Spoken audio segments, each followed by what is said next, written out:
got the second day of fall storm, just like yesterday, first day of fall of storm, because we had flooding and winds, heavy rain, raining nonstop and windy. And yeah, look at the flood.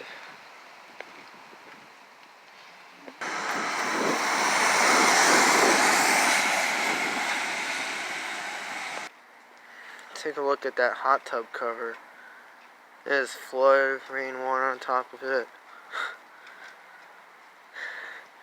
Take a look at back down there. I'm not gonna bother walking all the way down there because it's really muddy. And a second, yeah, see that?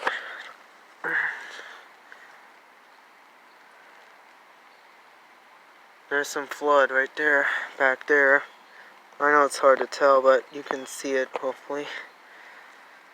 Well, so yeah, thanks for watching.